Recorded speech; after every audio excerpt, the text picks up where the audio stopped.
between the defendant and the informant not recorded intentionally, or you have a meeting that is recorded that something happens. And like in the Muhammad case, the FBI said that they simply ran out of battery. There wasn't a reason why. And to me, it's a little hard to believe. And I quote a former FBI agent in the book who talks about this, which, the FBI has sophisticated equipment, right? And this is a premier law enforcement agency in this nation. You don't think they're going to Best Buy and buying equipment. I mean, they have pretty good stuff. And yet they're having trouble with these recorder malfunctions.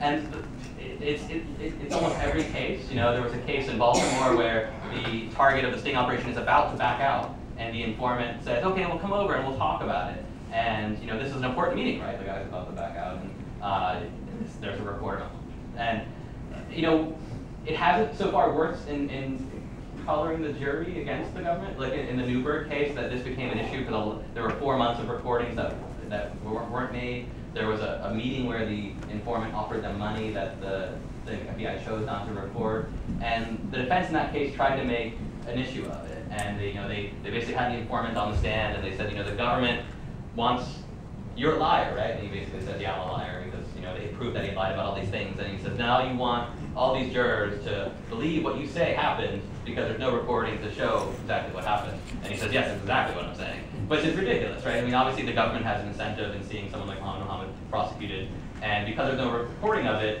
the jury has to rely on this government agent who says what happened.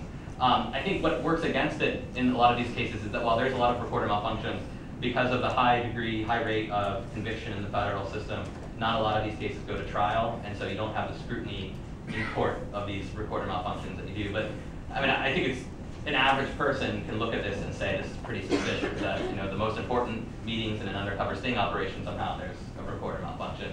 And I haven't been able to prove it beyond that, but it's certainly that's what I write about in that chapter of the book, that how often this happens and why it might be happening. So when you say they don't go to trial, you mean that we bargained, or? Yeah, because in conspiracy to use a weapon of mass destruction, you're looking at 25 to 35-year minimum sentence.